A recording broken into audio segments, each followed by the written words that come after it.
Welcome to Power Up, the podcast that uncovers the unique challenges women leaders face today.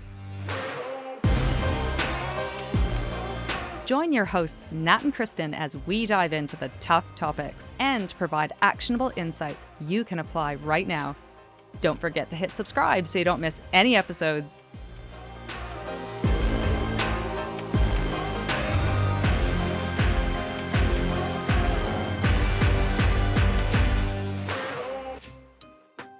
I wanted to start today, Nat, with oxytocin, because, as you do, because I learned about oxytocin. Women produce it more than men. Maybe men don't. I don't know. Anyway, I learned about oxytocin when I had babies.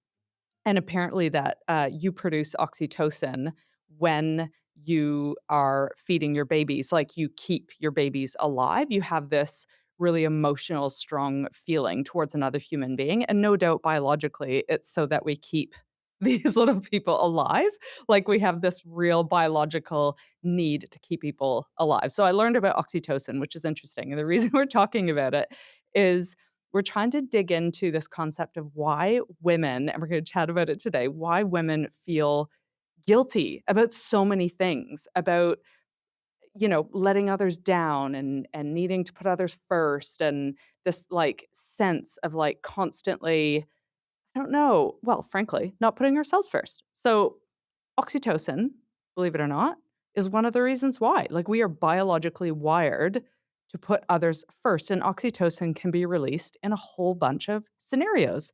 And one of them is, yes, having kids, but another is when you're in the fight or flight mode. You immediately have oxytocin, which means you put other people before yourself biologically.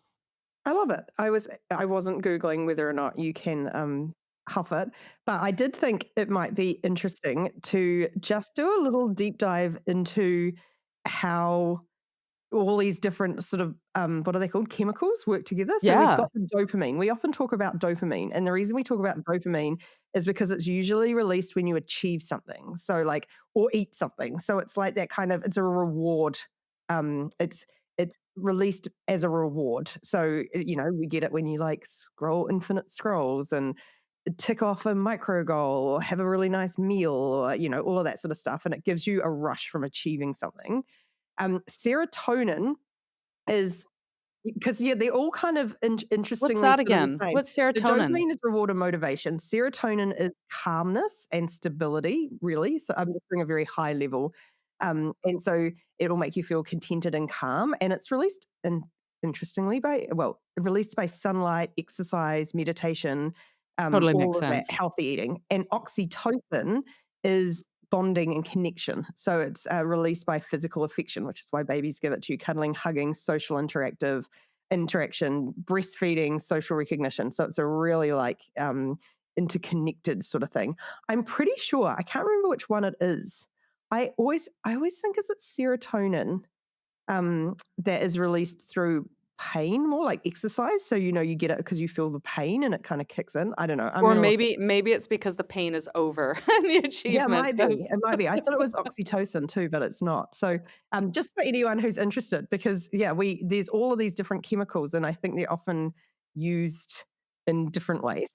Yeah. when I think about it, and babies cry, so it is released also in times of stress and fight or flight, and so I think that concept, like, I get really triggered when, I hear my children fight, or when, I heard them as babies cry, and I would always notice my husband didn't, and I think that possibly that was classic oxytocin release of needing to tend and care for others outside of myself, which I found so interesting. And I'm not sure at what point that ever goes away or changes, but what I did notice, this is what I noticed while both of my husband my husband and I were working and the kids were, I don't know, school age or something. We'd get home, both of us, Kyle and I at the same time, we'd walk home from work. And it would be a long walk uphill, and we'd get home slightly sweaty and disheveled. And the children might be home. They were still young, though, and so there were, dinner grumpy people and dinner to be fed and things to be done for others other than yourself. And this is what I noticed every single time. I would stay in my work clothes, and I would immediately tend to those children because the pain of the whining and the stress of children being unhappy was a lot for me at that time, and to the point where I didn't care about my sweaty self. My husband, what did he do? He would take his work clothes off, go and have a shower, and change into other clothes, and that was literally our routine, and I found that fascinating, and this helps I think this helps the very first layer, because I think the second is social conditioning, which we should talk about, but yeah, I just found that really interesting, and by the way, he's not like, Kyle's great, he really is a partner in all things, I feel like I need to but that was a classic, like, kids crying didn't bother him, like, didn't No, bother and him. I think that is actually a really critical thing to get across is that it's actually not about whether or not you're a good or bad person. It's just that we actually are run by these chemicals. And if you've got a strong hit, if you've taken a huff of the oxytocin, you're probably gonna be responding pretty differently. The final one in the four, which I totally forgot was endorphins, which I feel like I'm very ripped off with because I have never had the endorphin high after running. That's the one that's the painkiller. Nope, doesn't work for me. I just, find exercise How do you hard. know? Because everyone goes when they've been running for a long time, they're like, "But don't you get the runner's high, and don't you just love that feeling after exercise?" And I'm like, "No, I'm puffed and I'm tired." I do feel good afterwards, but, like, I don't know. Can we count that as endorphins? Anyway, what we're talking about today is this kind of and we've gone down immediately a massive tangent, but I think it's, like, kind of an important one because it's both our socialization, our conditioning, and our chemicals, and then also probably how they work together to create different habits, behaviors, mindsets, all of that sort of stuff.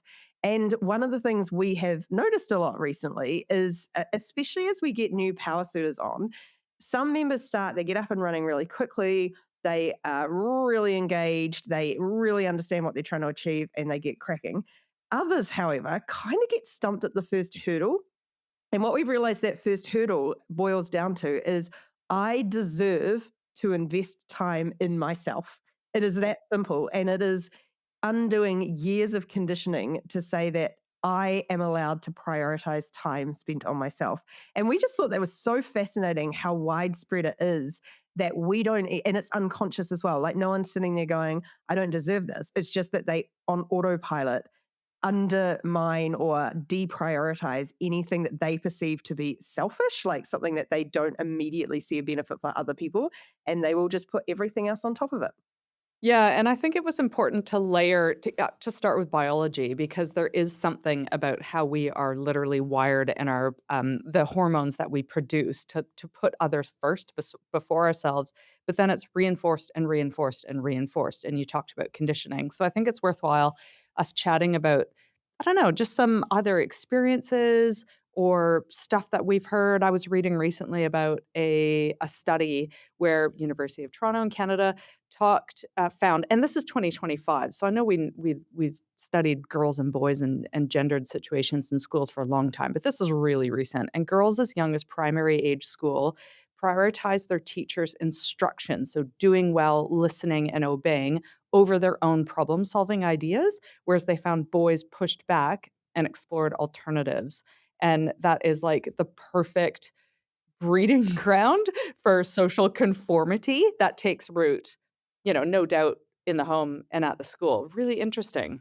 And there's also probably layers over that of the girls clocked really early that if they prioritize their teacher's instructions, they'd probably get rewarded for that as being the good kids in the classroom and that they really delivered and all of that sort of stuff. Actually, I was talking to someone the other day, a golfer, and they were talking about women who are probably in their 60s, 70s playing golf and how they have a higher likelihood of being really fixated on rules and like you have to play this way and this is the hierarchy of the golf course and really caring about the structure and the order and almost getting taking it upon themselves to really enforce that across a golf course. And I just thought it's sort of at the extreme other end age wise of the primary school. It's like we're sort of rewarded our entire lives for like paying attention to rules, following the rules, and finding that sort of structure. And it kind of leads to some interesting actions as a result or mindsets as a result. Well, we've got a whole talk on syndromes, and most of them originate I mean, whatever, I won't go into where they originated, but how they're manifested is that women are ultimately putting others before themselves or things before their own well-being. And so it could be things like how I look. It could be things like how I navigate my relationships or how I navigate the classroom or the workforce. But the point is it's like everyone before me and before like my authentic needs, like what is real to me and what feels authentic. And I think it all comes down to between biological, hormones and all this conditioning. Ultimately, what it comes down to is like, oh my goodness, the biggest barriers ever to put ourselves first. Like in none of those scenarios do we shower first. you know? Yeah, and do we think about what we want first? There was actually a really good quote in Chicago Fire, which I am rewatching, and the father said to the son, "There's only one person in this world you never want to disappoint, and that's yourself." And I just thought, and actually, I've heard it said recently on Instagram, my other source of information. There are two people in the world you need to impress: 8-year-old you and 80-year-old you, and that's it. And I just thought it's something that flies in the face of everything we're taught. And actually, it just reminded me, we've been thinking a little bit recently about how, what is it? Not looks, but how we present ourselves, our physical appearance from, how our bodies look and how we dress. How, if we are going to start addressing some of that in the power suit platform, like are we going to run some, because it takes up a lot of brain space, and that brain space could be used in more effectively. And I have a natural hesitancy against it because I'm like, oh gosh, I don't want to like spend more time talking about how women look. But it is a really interesting, because that flows onto this too. It's that whole like just our brain space is constantly taken up with how other people perceive, or making sure we look appropriate for other people, we're attractive to other people, or we're polite and we're acceptable. So it probably all does sort of circle around the same area. Well, and if it wasn't for COVID, wouldn't many of us still be wearing high heels in the workplace? Yeah. RIP. Although I have noticed some people are bringing them back, and I will fight them fiercely with my museum wardrobe full of my high heels that I haven't thrown out yet, but refuse to wear. Like, my toenails are still munted I so that I know, could fit I in, know. and, all power to people who love them, I love heels, Yeah, I yeah, just won't wear of them course, anymore. of course, but, it is so interesting, it's this fear of being rejected that it is, oh gosh, it's so deeply ingrained, it's gonna take so much time to unwind it, but I think ultimately what are some patterns do you think of people that break through the other side? And for like, what is it that causes people to wake up and go, enough, I'm putting myself first? And part of this is future me, isn't it? Like the time and investment that we take to invest in ourselves today is often about future me. And I think actually that's another issue, isn't it? We often don't think about future me. But any thoughts on I mean, I feel like I've accidentally fallen into this through kind of I talk a lot about the life escalator, and anytime you step off that life escalator, you're effectively going against social norms and what people expect of you, and you get pushback. And the more you get pushback, the more you realize it really doesn't impact you that much. So I think, like in my life, things like deciding not to have children, gosh, amazing how many people have very big thoughts about women deciding not to have children, about like, are we just here for biological reproduction? Like that feels like the argument that a lot of people have given me over the years. Like, wow, is that what you think our role on this planet is? All the way through to being accused of being selfish for not wanting children. And I'm like, it does feel like one of the most selfish acts in the world is having children, but sure, I'm the selfish one. So, like, that real push on what you are meant to do. And if you Mm. don't do it, you get the pushback. And then same with not getting married. Same actually when I met Kyla and was like, oh yeah, now I'm gay. That's going to be an interesting, confusing time for the people around me. Turns out it wasn't. But all of those little things, and I think they can get, I mean, those are relatively big ones, but getting down to smaller things, doing something that doesn't fit the norm is such a nice way to build up capacity to cope with that social pushback and realize that it doesn't matter. I think people who've traveled overseas, sometimes they might have had to put up with pressure from their family to not do it, or, taken a job that may not be the job that they're expected to have, all of that sort of stuff. I think it can help you build up that muscle of going, oh, yeah, I don't have to do what other people tell me to do. I think, also life events. So what I've heard from you is life choices, life events possibly, and even age and life events, I mean, quite often when I hear women who are finally putting themselves first and taking back control, it's a result of divorce, a relationship breakup. It could be, illness, of a family member, or it could be a parent that passes away. I've noticed that women Totally agree. Yeah. completely go, "Oh, it's like this reality check of life is short.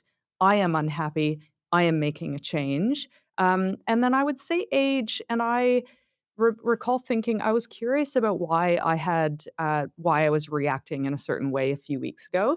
Could have been months now, and I remember thinking, "What a yeah, what is time?" It was surely months, not weeks. And I remember going, "Isn't that weird? I have time to think about myself and why I act in the way that I do." And I've probably always had time, but the point was is my time went into my children up until this year, and now I'm actually taking reclaiming that time, spending far less emotional energy on them, and more on myself, and so I found that interesting in terms of life stage with kids leaving home, and then apparently, and I'm nearing it, in your 50s, you just don't care anymore. So, Yeah, that's I interesting. really like that because I think you're right. That is a really beautiful combination of there is the literal reality of you had children that you had to focus on, and then entwined of that is this perception of while I have kids, I must not think about how I feel. I'm putting words in your mouth, but that's the kind of nuanced challenge here, right? That it's like this kind of combination of there's no like clear cut like if only we just changed this, we wouldn't feel it. But I do think age the reason why I think age has an effect is because those life experiences, right? And I do like your examples of like health and divorce and life events, losing a job, or even getting a job. Like I've noticed that with people who've made it to the exact dream job and then realized how deeply unhappy they are, and that's sort of had the same impact of forcing them to go, "Who am I trying to impress with this job? Because turns out it's not me." And I think the thing and then I was gonna say the only other one that I've noticed, and we talk about this a lot with imposter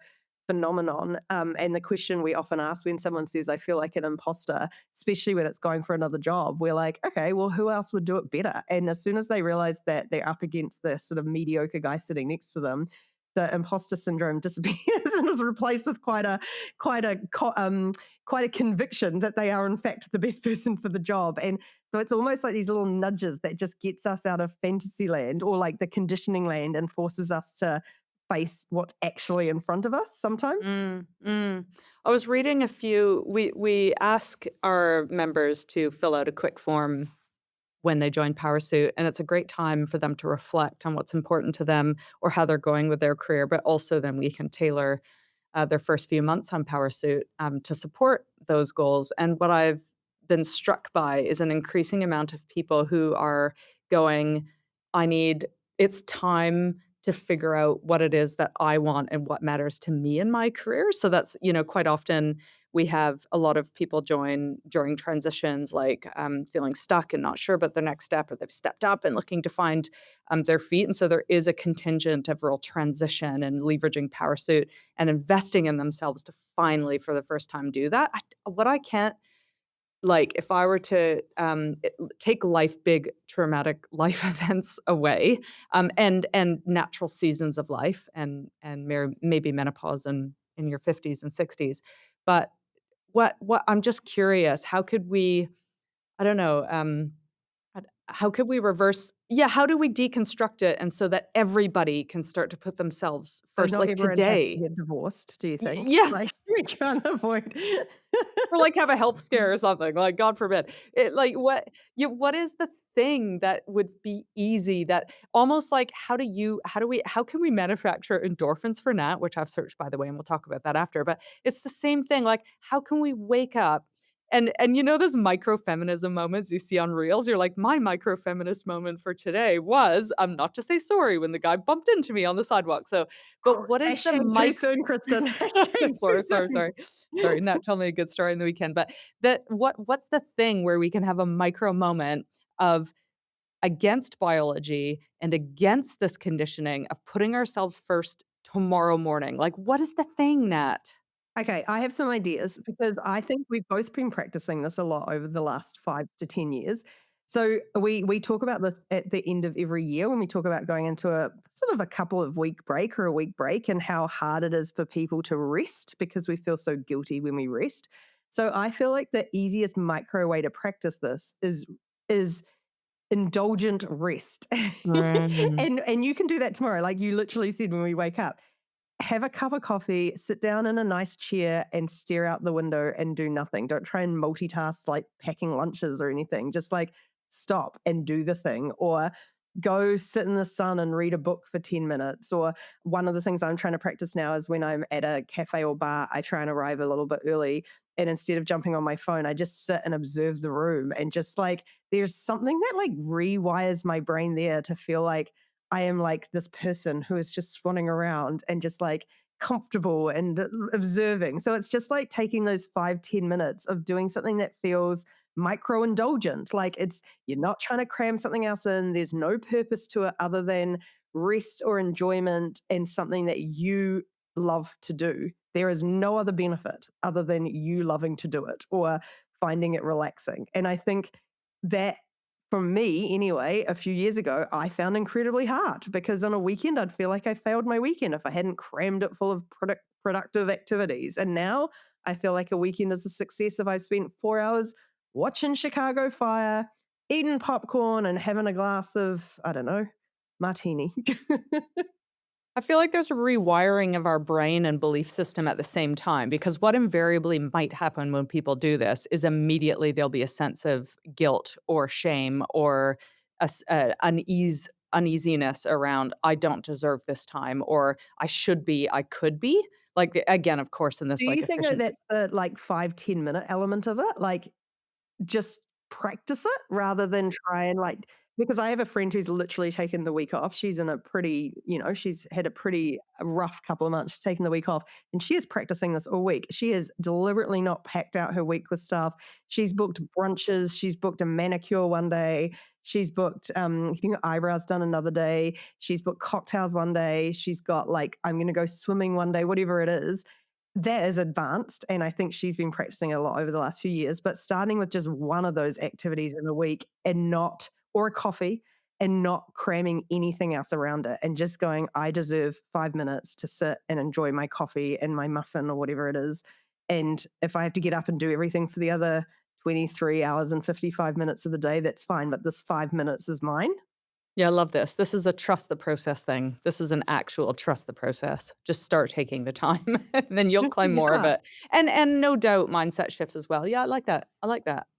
I like Do it. you think I mean, I feel like if you go up another level, I realized a while ago the meaning of life for me is just joy. Like, don't leave the planet worse than you found it, but I can't really see another purpose of it, of life. It's like we want to take the world forward, that brings joy, but like that's kind of the whole purpose. So if you kind of are finding yourself living a world in a life where it's about everyone else and there's no joy for you, I kind of feel like, oh, but that kind of feels like that's the mindset shift that I feel like takes it a little bit longer to embed if that's not where you're currently operating. Well, it's interesting though, because before this call, you told me about such immense joy that you had by planning someone else's Mother's Day event. And like that would contradict what you said, but actually that brought you a huge amount of joy. As in doing something, Yes. doing stuff. Yeah. Is that joy? I feel like, yes, there is joy. I feel like that's, I would s no, sorry, I'm gonna start that again. Is that joy? Is that hard? I feel like what they say often is when you are feeling down or life is tough, one of the easiest mood boosters you can have is doing something for someone else. It is like such an easy mood booster. So, I don't know, but I think that's quite different because that's a surprise and delight versus a packing her lunch every day.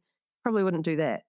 No, no, no, the mundaneness versus, surprise and delight. I love that. Okay, so, I'm glad that we raised this whole chemical thing because I do think it is important for us to realize that in times of stress or whatever, all sorts of chemicals are in fact coursing through our bodies, which make us put other people first. I think being aware of that is really interesting. Second thing is trust the process of giving yourself back a little bit of time. And that I just want to end on, for me, quick ways to get your natural endorphins. So if you don't feel them through exercise, I think you feel these through a couple of ways. And I'm gonna one of them's laughter. Yes, okay. Second is music. Yeah, which I would say for you. And then there's some food stuff, which I'm like, "Nah, I haven't really seen you experience endorphins with dark chocolate, so forget that." Um, No, or I get migraines. meditation. I get Having migraines. Yeah, exactly. And I have yeah, spicy food and dark yeah, it's like, "No, that" meditation, I haven't really seen you do that. However, cold exposure. Didn't you go for the cold swim and you were like, Yeah, it was fine, but, you know, we live in a cold country. Cold water "Okay, is all fine. around us. Alright. I don't, Alright. I actually Music don't and know if cold laughter." plunges is, very healthy. I'm scared I'll die on that hill because I don't wanna go in cold water. No, I think all those things probably helpful, but I would like to get it from exercise because it would be a nice motivation to go I exercising know, a it's the little bit more. reward, isn't it? Maybe you just have to give yourself little I don't know, what do you wanna treat yourself with these days? Well, I was actually gonna ask you the same question to wrap this one up, is what have you done or what are you planning to do in the next week that is a thing you just do for yourself? Um, this week is a good week in term of events. I've got girls' night tonight, I've Oh, got yeah, you girls' sound like you've got a movie good night tonight. yeah, I've got a golfing night tonight, so I'll be at the Drive in about 5 hours' time. I've got girls' movie night for Devil Wears Prada 2 tomorrow night, and then I've got the Banff Mountain Film Festival, which is so inspiring Wednesday night. So I'm like, I got lots of Oh, lots that's to come nice. I might see you at Banff. I'm Yeah. going.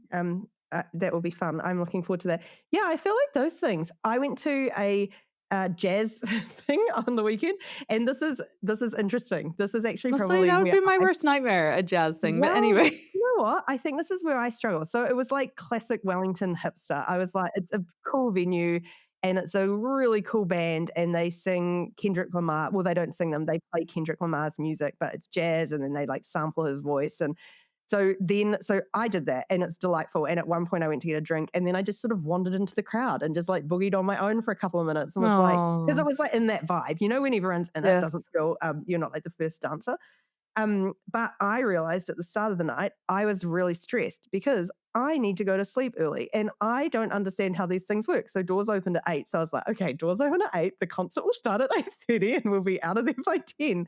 And I forget that cool people don't do that. So actually the pre-act started at like 8:45 and then it was like 9:30 by the time the actual act started. And I spent the first part of the night feeling really stressed about letting everyone else down because I didn't want to get to the point that I was so tired that I wanted to leave. You know that yuck feeling? I'm so used to that feeling. And so what I did is I said to all my friends, "There is a good chance I'm gonna leave in the next half an hour." And they all just looked at me because they know me, and they're like, "Sure."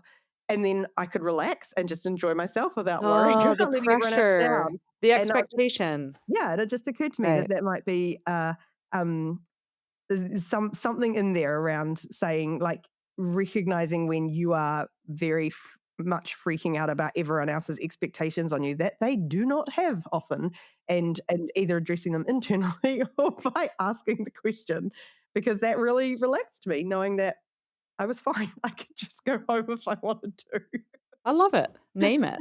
You called it out. I also, before we wrap up, have a word, an Yeah. origin word. Okay. Go. Do you know the origin of the word salary?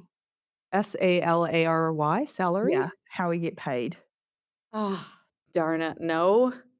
Great. Tell me. Well, apparently it comes from the Latin salarium, meaning salt money. In ancient times, salt was used for many important things and was often referred to as white gold. It could be used as an antiseptic to treat wounds. Um, it could preserve food and also was a form of payment in Greece and Rome. So laborers were paid with salt that they could use to preserve their food. And the Roman Empire continued using this form of payment and it took the name salary. I love it. That's great. We're gonna start paying people in salt. Salt or bread or something. Something other than cash. Let's see. Need a trading economy again. Very good. Everyone check out powersuit.com. Let us know what you are gonna do for yourself this week. Yeah, 5 minutes. Go enjoy it. We've actually got a friend staying with us, and they woke up at like 11:30 and came out being like, "Good morning," and I was like, "Get it!" Like, it's so interesting that we have that worry that people are going to be think we're lazy, and I'm like, "You are on holiday. You do what you want." Like, isn't that Aw, funny that like all of that, these little things all day, every day that kind of crop into our minds of like, "Have we I done should, something I wrong?" could. I know, Yeah. I know. Notice that this weekend, everyone. Or this week, I should say. Anyway, take care, everyone, and we will catch you next time. Bye.